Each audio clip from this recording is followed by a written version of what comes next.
ఓం నమ శివాయ. నమస్కారం.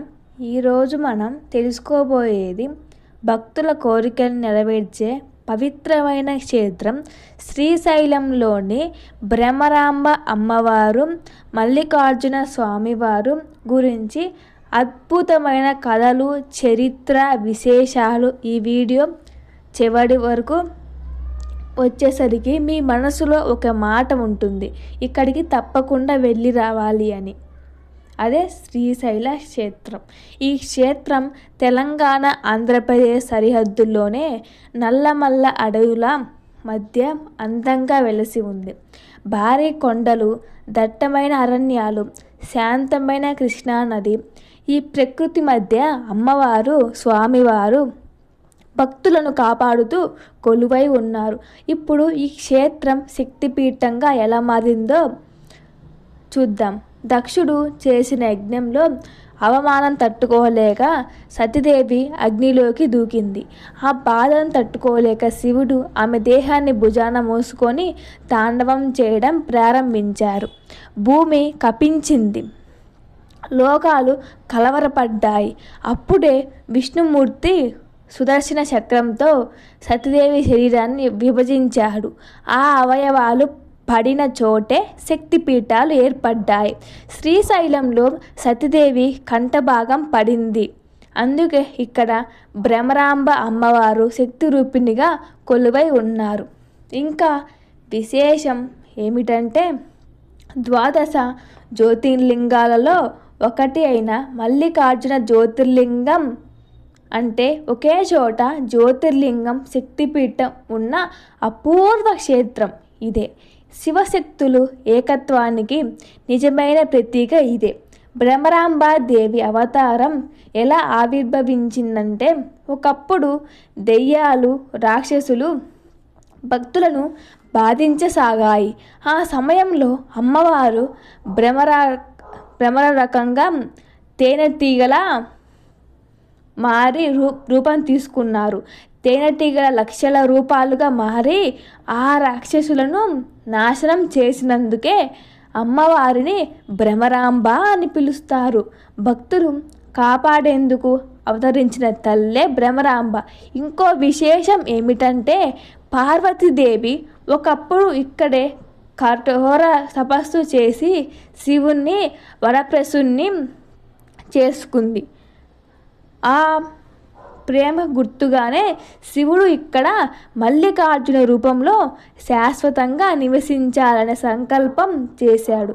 ఇంకా ఇక్కడ పాండవులు అజ్ఞాతవాసం ఉన్నప్పుడు కూడా ఇక్కడకు వచ్చి స్వామివారిని దర్శించుకున్నారని చెబుతారు. ఆలయ నిర్మాణం చాలా కాలం పాటు రాజులు, ఋషులు, భక్తులు సహకారంతో జరిగింది. ఇక్కడి వాతావరణం అది శివతత్వం నింపినట్టుగా ఉంటుంది. భ్రమరాంబ అమ్మవారు సింహవాహనంపై కూర్చొని భక్తుల్ని ఆశీర్వదిస్తూ ఉంటారు. ఆలయం లోపలికి వెళ్తే అమ్మవారు కరుణ దృష్టి మన హృదయాన్ని ఆకట్టునట్టుగా అనిపిస్తుంది. ఇప్పుడు చాలా ముఖ్యమైన పూజ గురించి మాట్లాడుకుందాం. కుంకుమార్చన. ఇది అమ్మవారి సన్నిధిలో కుంకుమతో అమ్మ నామాలు జపిస్తూ చేసే పూజ.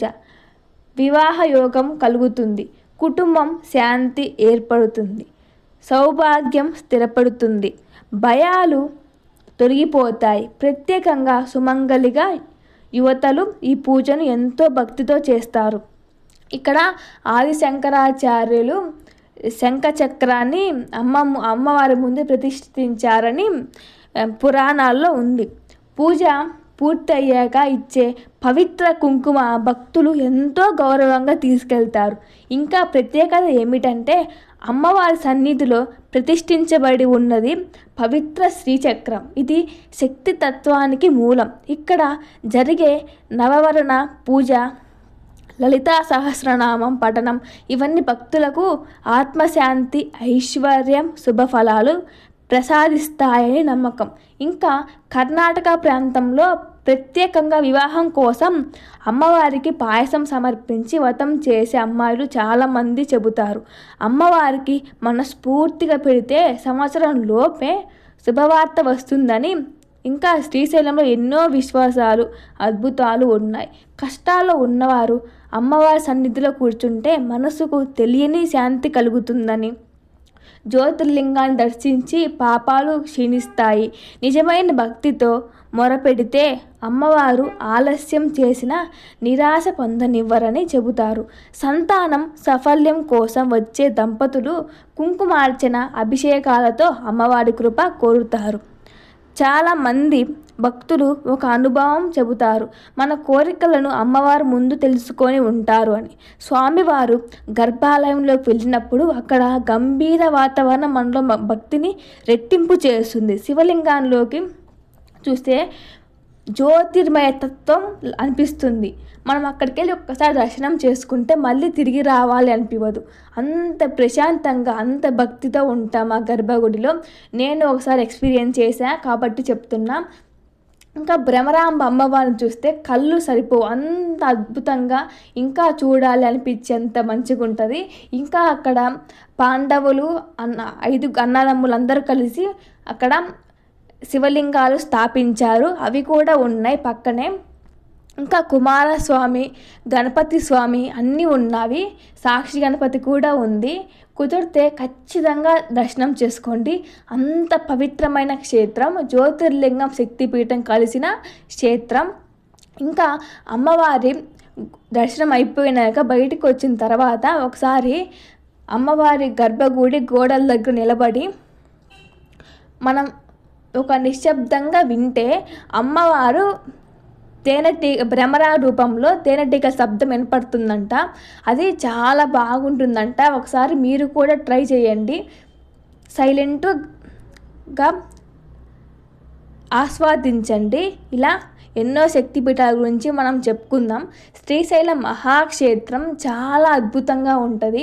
అంత పవిత్రమైన క్షేత్రం దర్శించుకోవాల్సిందే. చాలా ముఖ్యమైన క్షేత్రం. దట్టడి అడవుల్లో ఘాట్ రోడ్లో ఎంతో ప్రశాంతంగా ఉండే క్షేత్రం. ఇంకా అక్కడ కృష్ణా నది ప్రవహిస్తుంటుంది. అక్కడ కార్తీక మాసం భక్తులు చాలా మంచిగా అక్కడ గంగా స్నానం చేసి దీపాలు వెలిగిస్తారు. అది చాలా ప్రాముఖ్యత. ఇంకా మనం శ్రీశైలం వెళ్ళేటప్పుడు ఫస్ట్ సాక్షి గణపతి దేవాలయం దర్శనం చేసుకొని శ్రీశైలంలోకి వెళ్తే మనం చిత్రగుప్తుడు రాసురంట ఇక్కడ వీళ్ళు శ్రీశైలంకి వచ్చారు, వీళ్ళకు పాపపుణ్యాలు అన్నీ తొలగిపోయాయి అని. ఇలాగా శ్రీశైలం గురించి చాలా చరిత్ర ఉంది, చాలా ప్రాముఖ్యత క్షేత్రం. ఖచ్చితంగా వెళ్ళి దర్శనం చేసుకోండి. ఇంకా ఈ శక్తిపీఠం గురించి ఇంకేమైనా డౌట్స్ ఉంటే కామెంట్ చేయండి. ఇంకా మరెన్నో శక్తిపీఠాల గురించి తెలుసుకుందాం. ఇంకా మహాగాథలు, పురాతన కట్టడాలు అన్ని గురించి క్లియర్గా తెలుసుకుందాం. Thank you for watching. Please share and subscribe and like. మీ ఫ్రెండ్స్కి కూడా షేర్ చేసి అందరూ కలిసి మంచిగా భ్రమరాంబ సమేత మల్లికార్జున స్వామిని దర్శించుకోండి. Thank you for watching. Please share and subscribe and like.